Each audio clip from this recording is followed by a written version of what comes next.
यो चाहिँ हो गाइज मेरो वेट लसको खाना आजको र यसमा मैले के हाल्दैछु र कसरी बनाउँछु भन्ने कुरो भिडियो लास्टसम्म हेर्नु होला अवश्य पनि भन्ने छु। र बिहान चाहिँ म के खान्छु भन्ने कुरो तपाईलाई मैले अस्तिको भिडियोमै भनेकी थिएँ र दिउँसो के खान्छु त्यो चाहिँ म तपाईलाई आज यो भिडियोमा भन्ने छु। हेलो एभ्रीवान, हजुरलाई स्वागत छ मेरो अर्को एउटा भिडियोमा।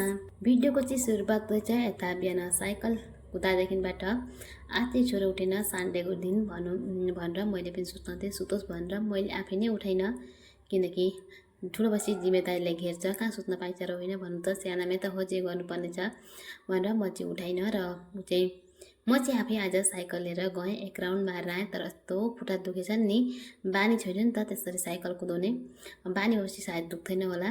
र यता चाहिँ अब एकछिन साइकल कुदाएर आएपछि एकछिन एक्सर्साइज गरेँ, एक्सर्साइज चाहिँ गर्नै सकिनँ खुट्टा दुखेर। र यता चाहिँ मैले भोलि चाहिँ आएर त नुहाइधुवाइ गरेर आएर खानाहरू बसाएँ, तर भिडियो चाहिँ मैले सुट गरेकी थिइनँ। पहिलेको चाहिँ अस्ति भात पनि पाक्न आँटेको छ, हेर्न सक्नुहुन्छ। त्यसपछि यता सब्जी बसाएँ एउटा, र यता मुन्टा पनि मैले चाहिँ हिजै बेलुका केलाएकी थिएँ, यसलाई पनि मैले चाहिँ मजाले धोइधा पाएर एकछिन यता साइडमा राखेँ र बसेर यता म पानी पिउँदैछु। बिहान चाहिँ म सधैँ नै निम्बु पानी पिउँछु, अहिले होइन अगाडिदेखिबाटै। म चाहिँ 2-3 वर्षै भयो बिहान निम्बु पानी पिउन थालेको। र त निम्बु पानी पिसकेर आज बिहान गाइस म 5 बजे मर्निङ वकमा जाँदाखेरि यस्तो घाम चिल्ल परेको थियो नि। आज चाहिँ मलाई लाग्छ दिउँसो मजाले घाम चर्किन्छन् होला भनेर म चाहिँ यता बिहानै मुन्टा उरेर के सानो पारेर म चाहिँ यता आएँ बारीमा। र मेरो चाहिँ बोडी रोप्न थियो, काँक्रो रोप्न थियो, र यता बोडी रोपेँ, यता काँक्रो रोपेँ। त्यसपछि मेरो चाहिँ थियो अब बोडी पनि टिप्न, किनकि दिउँसोको लागि सब्जी म चाहिँ आज यस्तो घाम चर्किन्छन् दिउँसो जान सक्दैन होला बारीमा जस्तो लागेर म चाहिँ अहिले नै टिप्दैछु। अब किनकि केटाकेटी पनि उठेका थिएनन् अहिले चाहिँ, र म चाहिँ पट्टापट गरेर यता बारीमा आएर यता बोडीहरू टिपेँ, यो चाहिँ दिउँसोको लागि भनेर यता बोडी टिपेँ। म चाहिँ काला मात्रै राता काला बोडी छन् मेरो घरमा चाहिँ, यो काला बोडी एक थाक हुन्छन् कि आज म काला बोडी मात्रै पकाउँछु, हरिया बोडी पकाउँदिनँ पुगो भने भनेर कालो बोडी मात्रै टिप्छु। तर पुगो पनि हेर्न सक्नुहुन्छ यति भयो त हामीलाई भइहाल्छ है। त्यसपछि यता अब अर्को भिन्डी पनि भएका रहेछन् र भिन्डी पनि टिप्छु, दिउँसोलाई बोडी हुन्छ भिन्डी हुन्छ भनेर म चाहिँ भिन्डी पनि टिप्न थालेँ। तर हाल्ने केही नै लिनु छु, त्यत्तिकै अब हातमा त धेरै बोक्नु सकिँदैन भनेर यता राखेर फेरि म चाहिँ यता भोल पनि भएको रहेछ हेर्न सक्नुहुन्छ।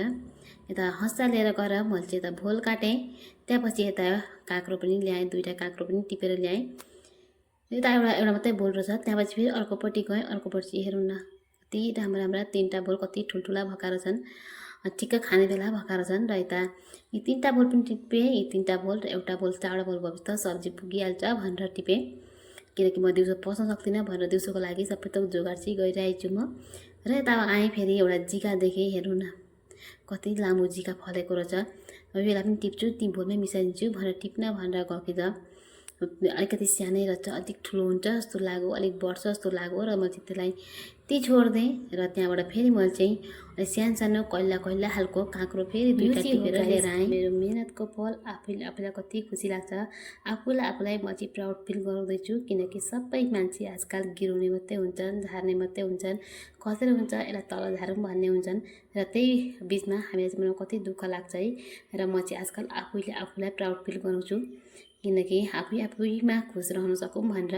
र त यो लाउ पनि हेरेँ कि हेर्नु न लाउ त बिग्रेको पो रहेछ, दाना हुन्छ भनेर त्यसै छोडिदिएँ।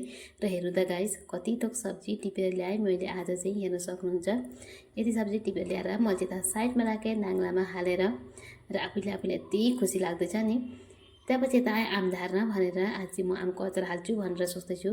र आम चाहिँ छन् तर मैले चाहिँ हेर्नु न 3टा मात्रै झारेँ, किनकि त्यही टाइममा भाइ आउनुभयो, हाजिराको मान्छे यता चाहिँ बोलाएको थियो। भाइ चाहिँ हाम्रो घरमा बिहानै आउनुहुन्छ, अहिले चाहिँ 7:15 मात्रै हुँदैछ। र भाइ चाहिँ यता आएर बस्नुभएको छ, र म चाहिँ यता आएर चिया बनाउँछु, भाइलाई चिया दिन्छु भनेर यता चिया बसाएर साथसाथमा म चाहिँ खाना पनि दिँदैछु यता आमालाई र सानो केटालाई यता खाना पस्किँदैछु, किनकि अब सबैको खाना खाने बेला भयो नि त। हाम्रो घरमा चाहिँ 7:30 बजीबाट 8 बजीभित्रमा बिहानको नास्ता सबैले गर्छौँ। यता चाहिँ अब नाच्दाहरू सबै पसिँदै थिएँ, यता भित्र आएर त हेर्नु न सन्डेको दिन चाहिँ मेरो छोरो आफै सबै रुमहरू मिलाउँछ है, उसलाई पनि सिकाउँछु म रुमहरू मिला भनेर।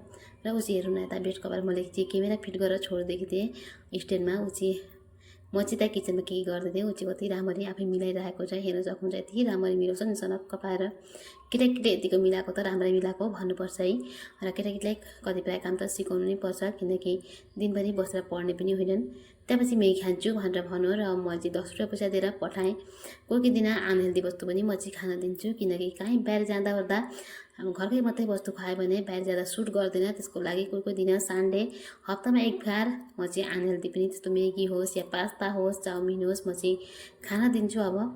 र आज सन्डेको दिन हो, आफ्ना लुगाहरू आफै धुनु भनेर म चाहिँ सन्डेको दिन चाहिँ ठुलो छोरालाई चाहिँ आफ्ना लुगाहरू आफै धुन लाउँछु।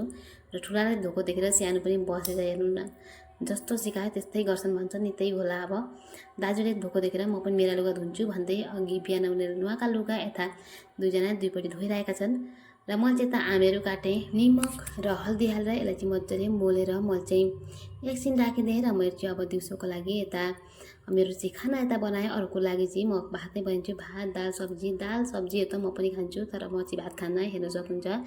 यो चाहिँ हो अब सब्जीहरू धेरै मिक्स गरेर बनाएको। र हुन्छ त गाइस, यो भिडियो चाहिँ म यतिमै सकेछु। भेट्नेछु नेक्स्ट भिडियो।